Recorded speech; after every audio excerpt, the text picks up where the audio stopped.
as he's showing his class. I think Nigeria must be sincere that when it comes to the racket sports, table tennis, squash, badminton, we seem to be on top of our game. Like you said, this guy is not only is he African champion. The fact that for a second time in a row he's doing that, and that is good for him.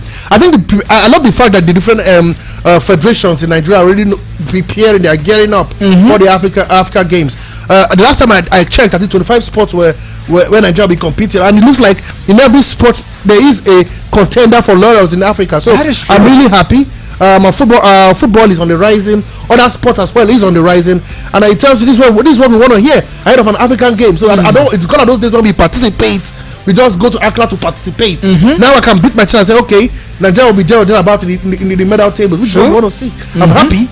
We just talked about athletics. Now we're looking at badminton. There's a certain boys. We're talking about that off air. Exactly. Experts in squash. And come on, I'm really I'm happy heading to the African game. Maybe this could be our year to win it. The last time we did that was when we hosted it here in Abuja. Remember? No, we did well. We hosted it in Abuja and we won it. I want to win it again. Maybe this time in Accra. Of course, Ghana looks like our second home. Even though those guys don't really care. They will always want to bring in the jollof war. But of course, we know who owns the best at jollof. Spot Bishop. If you check your time out, the time is far running. And with that, let's see if we can run away with the time. This time, before we go to the king of sports, which is football, let's touch down another man over the weekend that did well in terms of the 100 meters sprint. New kid on the block, Spot Bishop. I will tell you that in a couple of weeks, Nigerian have been churning award winners as well as record breakers in all three of our sports. And this man, no other person but Israel Okon, at the age of 17, has now dethroned Consider Ekanema following his absence in the 100 meters sprint.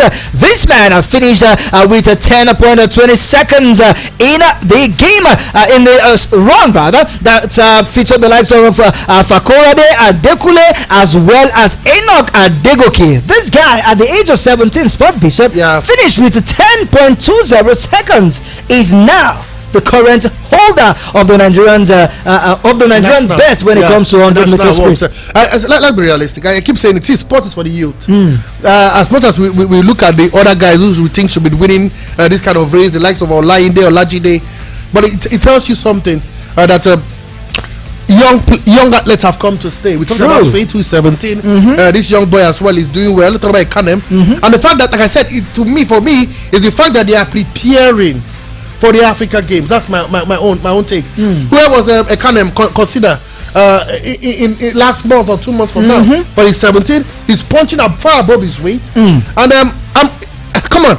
Maybe Nigeria could win gold, silver, and bronze at the African Game. It's possible at the 100. Very possible. Spot Bishop. Just a twist from what we're saying. Looking at a Consider Ekanem, he was actually in the race, but he was ejected by the referee due to his false start. That is, leaving his crest falling before the fans. And just when the gunshot was about to signal the start of the race, he had to be disqualified. But then we had another guy who took advantage of that error by this young man. Like you said, I kind of consider it a quality. No doubt. These things happen in races, and to see Okon compete. See, like I said, the fact that we are not really boxed up on having a specific athlete, like in those days when we were going for athletes, we say, our mind is on Blessing or Cabaret. If it's not Blessing or Cabaret, then nobody else. Just like it used to be. We're going to Olympics. It's only Brume,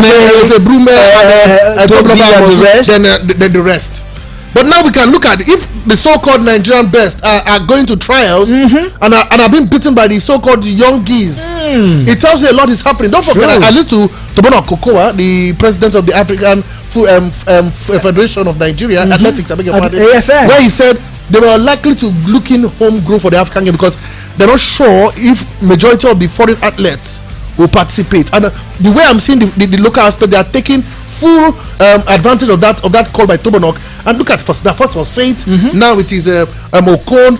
And the time is quite good, 10.20 for 100 meter. It's quite a while. I know you say for you to be a world beater, you have to go to below the 10 seconds. Definitely. It's a good start. A good start for the boy. He can only get better from there.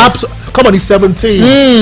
Age. He has more age on his side to obviously cover and set a better record, much more better than this one going forward. All right, to talk about going forward, let's go into the king of sport, football, as it was color riot over the weekend in the Nigeria Premier Football League.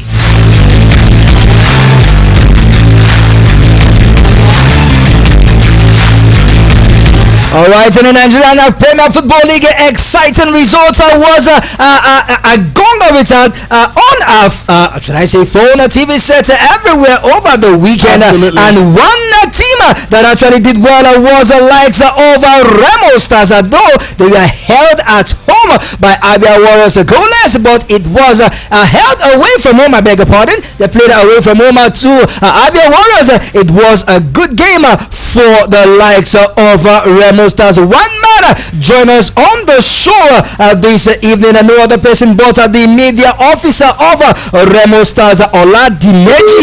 He joins us live on the show this evening. Perhaps he will tell us how the game went. In a good evening and welcome to the show, Mr. Ola Dimeji.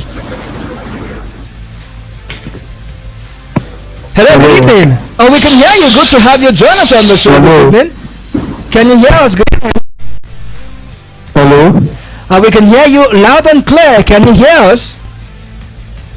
Oh wow, it seems like the network is really acting up. Let's keep trying to see if we can establish a connection with Mr.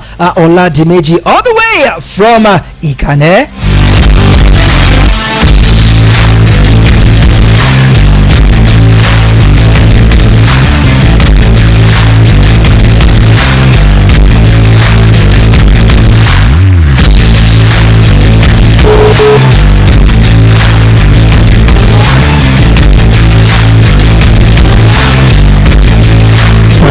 Alright, and he joins us again live on the show. Good evening. Hello.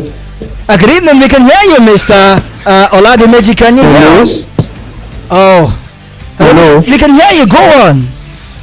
Hello. Oh. It's really sad that the network is actually acting up. Sport Bishop, it seems that the beautiful ones are trying to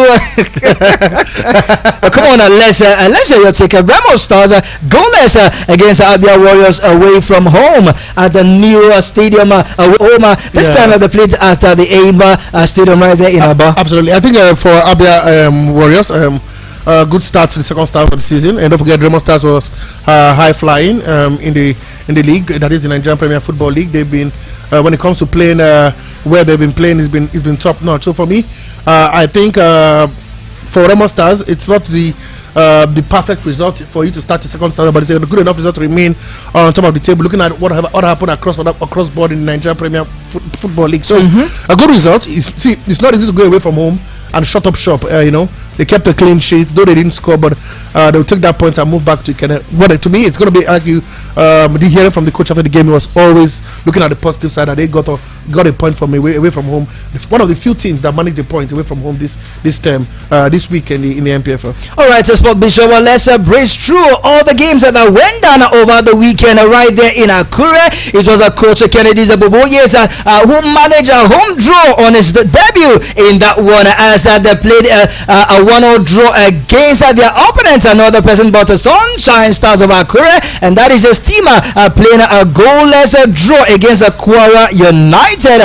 Did I say goalless? 1-0 draw, I beg your pardon, against Kwara United. Meanwhile, in Josa, it's all about Muhammad Umar, who put Plateau United in front in the 41st minute before Albert Hillary made it 2-0 in the 53rd minute, while Sue Kamunga reduced the scoreline to a 2-1 in the 56th minute as they took all 3 points away in that one, defeating Lobby Stars by 2-1. Quickly now, looking at the scoreline over the weekend, Sport Bishop, Aimba, we are better off against Shooting Stars, 1-0. And Rangers also won at home, beating the likes of Aqua United by 1-0. Bielsa seems to have found their feet again, gradually climbing up the murky waters of relegation. They won at home 2-0 against Gombe United, but the biggest one over the weekend, Sport Bishop, Rivers United against Doma United. It was a 5 goals thriller. At one point, Rivers United were winning by 3 goals to nil until Doma United had to get 2 goals and held their own to take all 3 points. For me, I think that's a big game for me because of the fact that this guy is called the captain of Rivers United, captain fantastic, like he'd love to be called. Yima Yangwa has scored 3 goals in that encounter, 2 powerful header and a beautiful finish with his right foot after the defender spilled the ball, failed to clear the line earlier on that encounter. For coach, the coach of the team, Stanley Eguma, his hope is to get them back to the title contention. Don't forget they lost their 2 games prior to this one. Naturally, that game they lost in Lagos to Sporting Lagos at the Mobolaji Johnson Arena. They dropped 6 points in the last 2 games, and hearing from the goalkeeper, he was always adamant that they're going to be in the title race there or thereabout, and that's what they've done. Returning back to Adoke Yamaka Stadium, yes, you could say it's a 3-2 victory, not emphatic, but at least they've got the job done. 3 boys in the bag, and they can hope for better results elsewhere. So good one for them, good one for the captain as well, and as well for Stanley Eguma. But for me, you did say it's a point for the coach of the team, talking about Kede Boboye and Sunshine Star, but I think to me it looks like a point drop. They were leading in that encounter up to the 74th minute when they were pegged back in that game. Courtesy go by Baka Gaba in the 74th minute of that game. So though you may see it as maybe a good start, at least he got a point, but to him he may see it as a 2-point drop because that's a game that he should be winning, especially in front of his home fans. Sport Bishop, before we delve away from the NPFL, one team seems to gradually be finding their feet, and that is Atlanta of Owerri. I was with their coach earlier this morning, right there on the phone, and there was something that he said that actually caught my attention. He says that the second stanza of the NPFL, they are ready to do the unthinkable. Playing a 1-0 draw against the Kano Pillars at home. Trust me, it's a good one for a troubled Atlanta of Owerri. I think it's a bittersweet taste because you want to have about 3 points playing in your home turf, even though it is home away from home. They've been banished from their rice farm far away in Abia State. The Danayam Stadium in Owerri. I think I heard the chairman of the club talking about John Obu saying that the stadium will be good enough for the start of the second stand. Unfortunately, it's not ready yet, and they haven't gotten enough from the NPFL, so they moved their games to the Imba International Stadium. For me, I think it's a good start for Obi in the second stand of the season. Though you would say he should be winning the game, but against Pillars were leading that game until the 90th minute of that game. That tells you how Heartland they didn't want to lose that game. They fought and they got a point. But you ask yourself, there'll be a lot of coaching issue at Heartland, from Obi to Kene Boboye back to Obi. I think it's affecting the players as well. Some players will need some kind of assurance and stability. Yes. They feel like this is the manager I'm working on. Not that today a coach comes, I want to play Joko Bonito style of football. The next week he wants to play a tiki-taka or a counter-attacking football. I don't think the change has helped the players, but good results, good point.